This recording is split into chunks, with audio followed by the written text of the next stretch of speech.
शायद आप नहीं जानते होंगे कि एयरप्लेन जो है अर्थ के किस लेयर में उड़ता है।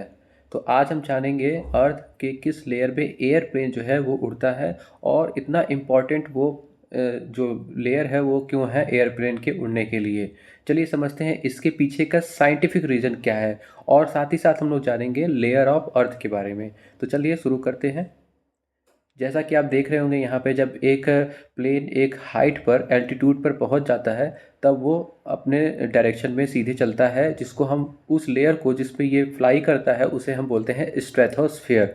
ये वन ऑफ द लेयर है अर्थ का, जो हम अभी आगे चल के देखेंगे कि ये वाला स्ट्रेटोस्फियर इतना इम्पॉर्टेंट क्यों है जनरली इस जो एयरप्लेन है उसको फ्लाई करने के लिए। चलिए आगे हम समझते हैं। पहले हम समझेंगे लेयर ऑफ अर्थ। तो लेयर ऑफ अर्थ पे टोटल 5 लेयर्स होती हैं अर्थ की। होता है, स्टार्ट करेंगे बॉटम से, ये है सरफेस ऑफ अर्थ।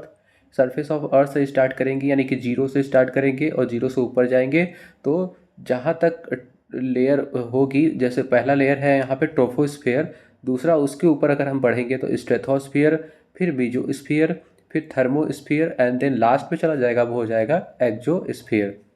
तो ये टोटल 5 लेयर होती है अर्थ की। अब हम एक एक को अच्छे से समझेंगे। सबसे पहले हम समझेंगे ट्रोपोस्फियर के बारे में। ट्रोपोस्फियर क्या होता है? ट्रोपोस्फियर सबसे लोवेस्ट लेयर है, यानी कि ये अर्थ है, पृथ्वी का सरफेस है, तो इसके ऊपर ट्रोपोस्फियर सबसे पहली लेयर होगी, सबसे लोवेस्ट लेयर होगी, जो कि लगभग 18 किलोमीटर तक की होती है, यानी कि स्टार्टिंग फ्रॉम 0 टू 18 किलोमीटर। हालांकि इसको 8 से 18 तक हम लोग वो मेजर करते हैं कि 18 किलोमीटर तक की ट्रोपोस्फियर लेयर होती है। जितने भी चेंजेस होते हैं क्लाइमेट को लेकर के, वेदर को लेकर के, वो सभी इस ट्रोपोस्फियर के अंदर ही होते हैं। यानी कि आपका कोई वेदर चेंज हो जाए, बहुत कोल्ड हो रहा है, टेम्परेचर में चेंज हो रहा है, या बहुत ज़्यादा हॉट हो रहा है, या बहुत ह्यूमिडिटी हो रही है, तो वो सब कुछ जो तो जितना भी चेंज आपको देखने को मिलेगा वो सब कुछ ट्रोपोस्फियर के अंदर देखने को मिलेगा। इसमें इम्पॉर्टेंट ये है कि जैसे ही अगर ट्रोपोस्फियर की बात करें, यानी कि 18 किलोमीटर तक रेंज की अगर हम बात करें, तो वहाँ पर टेम्परेचर का क्या रोल होता है? जो टेम्परेचर डिक्रीज़ करता है at the rate of 1 degree पर 165 मीटर हाइट। यानी कि जैसे ही हम ऊपर जाएंगे, ट्रोपोस्फियर नीचे से स्टार्ट है और नीचे से हम जैसे जैसे ऊपर बढ़ेंगे, हायर एल्टीट्यूड के ऊपर बढ़ेंगे, तो हर 1 डिग्री जो है टेम्परेचर कम होगा कितने पर? 165 मीटर। यानी कि अगर हम 165 मीटर पे पहुंच गए तो 1 डिग्री का टेम्परेचर पे गिरावट आएगी, कम हो जाएगा। इसी को हम बोलते हैं लैप्स रेट। बहुत ही इंपॉर्टेंट है लैप्स रेट। लैप्स रेट का मतलब जैसे हम हायर एल्टीट्यूड पर जाएंगे टेम्परेचर डिक्रीज़ करेगा, यानी कि 165 मीटर अगर हम ऊपर जाते हैं तो 1 डिग्री टेम्परेचर डिक्रीज़ कर जाएगा, उसे हम लैप्स रेट बोलेंगे। और ये केवल और केवल ट्रोपोस्फियर की बात कर रहे हैं। चलिए आगे देखते हैं, जो कि सबसे इंपॉर्टेंट लेयर यहाँ पे हो जाएगी स्ट्रेटोस्फियर। क्यों स्ट्रेटोस्फियर इंपॉर्टेंट है? देखिए यहाँ दो तरीके से स्ट्रेटोस्फियर बहुत इंपॉर्टेंट है। पहला है ओजोन लेयर और दूसरा है एयर यहाँ पे हॉरिजॉन्टली ब्लो करता है, जिसकी वजह से एयरक्राफ्ट को यहाँ फ्लाई करना बहुत अच्छा होता है। तो आप अब तक समझ गए होंगे ये स्ट्रेटोस्फियर क्यों इतना इंपॉर्टेंट है। एक ओजोन लेयर। ओजोन लेयर क्या है? ओजोन लेयर एक लेयर होती है, पृथ्वी के चारों तरफ एक लेयर होती है जो कि प्रोटेक्ट करती है यूवी रेज से। जो सन की जो हार्मफुल यूवी रेडिएशन होती है जो पृथ्वी पर आती है उसको बचाती है, उसको प्रिवेंट करती है पृथ्वी से आने से। यानी कि टोटल जो अर्थ हमारा एक कवरिंग है ओजोन लेयर की, अर्थ को प्रोटेक्ट करती है अल्ट्रावायलेट रेडिएशन से। और अल्ट्रावायलेट रेडिएशन बहुत ही हार्मफुल रेज होती हैं, जिससे कैंसर का भी खतरा हो सकता है। यानी कि स्किन कैंसर का खतरा बहुत ज़्यादा हो सकता है। यहाँ तक कि वो मॉलिकुलर लेवल यानी कि डीएनए में हमारे चेंजेस भी कर सकती है, बहुत ही खतरनाक होती है। तो उसको प्रिवेंट करती है अर्थ तक आने से। दूसरा है एयर यहाँ पे ब्लो करता है हॉरिजेंटली। जब यहाँ पे एयर जो है हॉरिजेंटली ब्लो करेगा, जिसके कारण से ये एयरक्राफ्ट उड़ाने में सबसे बेस्ट ये स्फीयर होता है। तो यानी कि सेकेंड लेयर ऑफ अर्थ जो कि स्ट्रेटोस्फीयर बोलते हैं, वो क्यों फ्लाइंग करने के लिए एयरक्राफ्ट के लिए अच्छा होता है? क्योंकि वहाँ पे एयर हॉरिजेंटली ब्लो करती है। This is very important. जो आपने थंबनेल में देखा था कि एयर फ्लाई स्ट्रेटोस्फीयर में होती है, वो क्यों होती है? तो क्यों होती है? एयर वहाँ पे हॉरिजॉन्टली ब्लो करती है। अगर हम यहाँ पे टेम्परेचर की बात कर लें तो temperature is directly proportional to altitude. मतलब जैसे जैसे हाइट बढ़ेगी वैसे वैसे टेम्परेचर भी बढ़ेगा।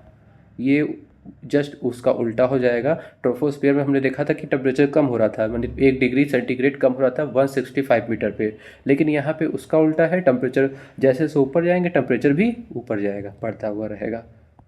आगे हम समझेंगे स्ट्रेटोस्फीयर के बाद नेक्स्ट लेयर जो है वो है मीजोस्फीयर। मीजोस्फीयर जो होती है वो 80 किलोमीटर से स्टार्ट होती है और चलती है कितना, 50 किलोमीटर से स्टार्ट होकर के 80 किलोमीटर तक चलती है। इनके बीच में जो है वो है मीजोस्फीयर। मीजो मतलब मिडिल वाला पार्ट। यहाँ पे कोई ग्रीन हाउस गैसेस नहीं प्रेजेंट होती हैं, यानी कि जो भी ग्रीन हाउस गैसेस हैं जो हमको ट्रोपोस्फीयर मिलेगा, कुछ amount of green house gases like ozone वो मिलेगा हमको स्ट्रेटोस्फीयर में, लेकिन यहाँ पर मीजोस्फीयर के अंदर कोई भी ग्रीन हाउस गैस नहीं होती है।